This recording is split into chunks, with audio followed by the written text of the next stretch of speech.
começar hoje pela questão da Ucrânia e já parece cada vez mais claro o grande fracasso da tentativa de contraofensiva. E aí começam as acusações de ambos os lados. Os Estados Unidos e seus aliados acusam a Ucrânia de não saber usar as armas que foram enviadas, de não entenderem os manuais de instrução desses equipamentos. E agora, mais uma crítica de que a corrupção da Ucrânia é que está atrapalhando o sucesso dessa contraofensiva. Em primeiro lugar, a corrupção na Ucrânia nunca foi um elemento desconhecido. Sempre se soube do elevadíssimo grau de corrupção das autoridades ucranianas, que eu posso apostar estão ficando ricas desviando esses recursos que estão sendo empregados no país. Mas se isso nunca foi novidade para ninguém, só agora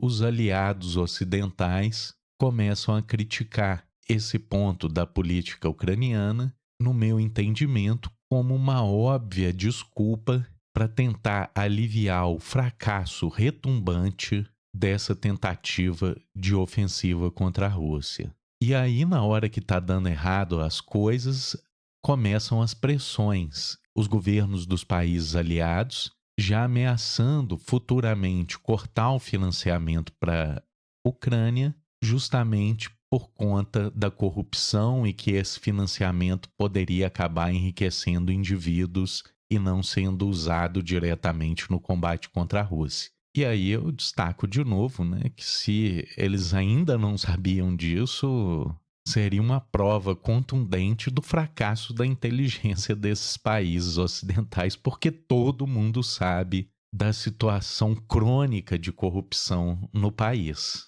Então me parece aí, mais uma vez, que estão tentando esconder a derrota retumbante na mídia ocidental e começando a apontar o dedo para o governo ucraniano pelo fracasso dessa operação militar. A segunda notícia que eu queria destacar, e sem dúvida a notícia mais importante da semana e quiçá do mês e se não do ano, a recepção do secretário de Estado americano, Antony Blinken, pela China. Então ontem o Blinken conversou com Xi Jinping e conversou com o chanceler chinês na tentativa de reduzir as tensões e estabelecer uma base mais construtiva para esses diálogos entre os dois países que vinham numa escalada de agressões extremamente preocupante. Obviamente, nenhum passo concreto foi estabelecido nessa reunião, isso é só uma aproximação diplomática, não é uma conversa com um fim em si mesmo, mas é justamente para abrir os diálogos. E os dois países aí fazendo essa sinalização para uma relação um pouco mais amistosa. Do lado dos Estados Unidos, o Antony Blinken se comprometeu a não apoiar a independência de Taiwan, o que é um dos pontos centrais dessa divergência entre os dois países e que, na verdade, nem deveria ser um ponto de discórdia tão profundo, já que os Estados Unidos não reconhecem Taiwan como um país independente. Um outro ponto a se destacar dessa conversa é que a China continua recusando conversas militares com os Estados Unidos, nesse indicativo de que a base dos diálogos deve ser a diplomacia e não as operações militares de constrangimento e pressão, como tem sido tentado pelos Estados Unidos. Então a China abriu suas portas, recebeu o secretário de Estado americano, saiu com uma promessa de um encontro entre o Xi Jinping e o Biden ainda esse ano, e o diplomata americano leva para casa esses dois grandes pedidos de Pequim: que pare de se apoiar tentativas separatistas taiwanesas, e, em segundo lugar, que o diálogo entre os dois países se dê na base da diplomacia e não da ameaça militar. E essa visita do Blinken para diminuir as tensões com a China vem no momento onde as pressões econômicas contra o aumento dessas tensões vão só se ampliando. Ontem eu comentei da Alemanha se opondo a essa escalada de tensões no Extremo Oriente, que poderia impactar ainda mais a sua economia, que já está em recessão. E hoje eu trago aqui um novo elemento que o presidente da Raytheon, que é uma das maiores empresas no mundo de armamentos, junto com a Boeing, com a Lockheed Martin, uma das estrelas do complexo militar americano, falando que não vai abandonar os laços com a China, justamente porque a China é um grande comprador, é um grande fornecedor de outros equipamentos do outro lado. Então, mesmo que ele seja obrigado pela diplomacia a reduzir essas interações com a China, o corte completo poderia ser catastrófico para a empresa, que perderia acesso a um dos maiores mercados consumidores do mundo, e do outro lado perderia acesso a insumos fundamentais para a manufatura desses produtos e equipamentos militares pela empresa. Portanto, mais uma vez, eu acho que vai se consolidando essa visão de que não é hora dos Estados Unidos querer abrir uma nova frente de combate com a China no Extremo Oriente, porque a China, sendo uma potência industrial como ela se tornou nas últimas décadas, o esquentamento dessa relação traria, sem dúvidas, grandes prejuízos para a indústria ocidental, o que leva a essa pressão por um apaziguamento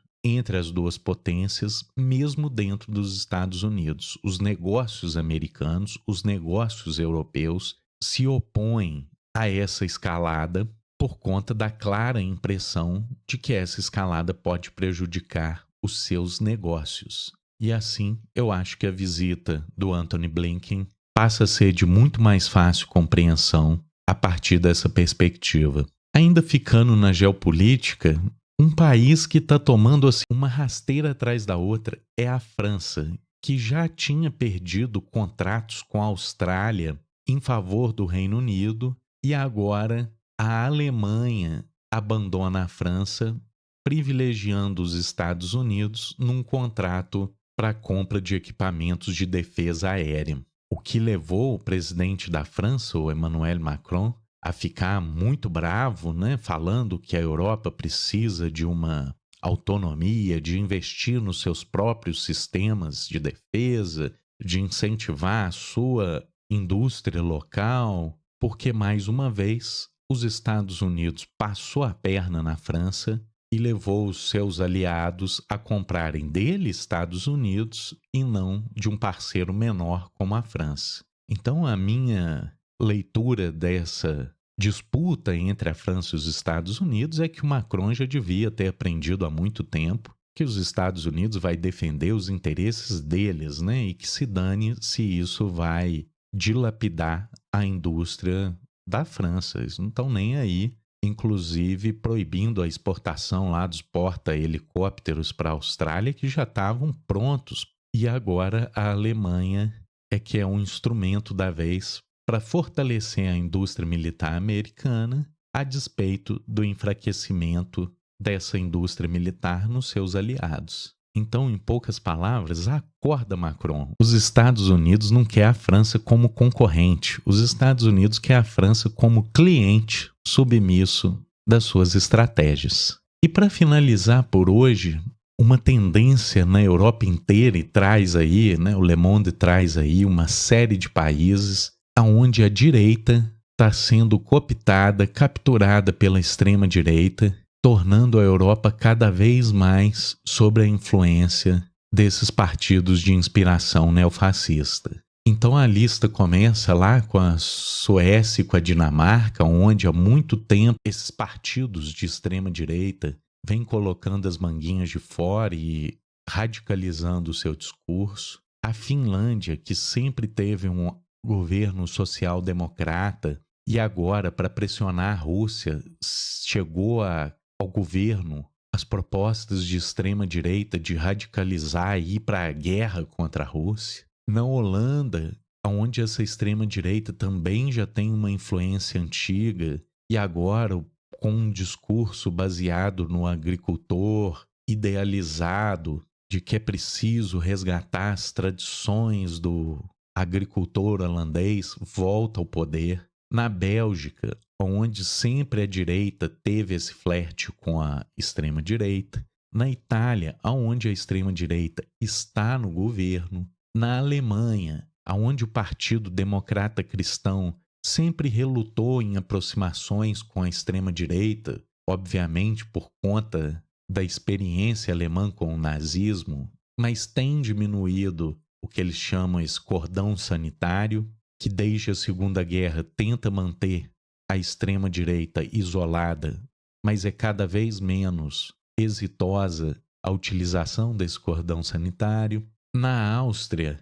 aonde a aceitação ou não da Rússia como parte da Europa passa a ser uma questão importante, e a extrema-direita na Europa tende a posições que visam um pouco mais de acomodação com os russos e não um confronto direto, e como a Europa está sofrendo muito economicamente com esse confronto contra os russos, aqueles que criticam essa política de confronto tendem a se sobressair, que é o caso dos partidos de extrema-direita. A Hungria, onde essa direitização da direita é um símbolo, onde o governo do Orbán foi pouco a pouco fagocitando essa direita e transformando um país num país cada vez mais ligado a uma visão hegemônica da extrema-direita. No Reino Unido, onde nem tem representantes da extrema-direita no parlamento, mas o discurso é cada vez mais de extrema-direita,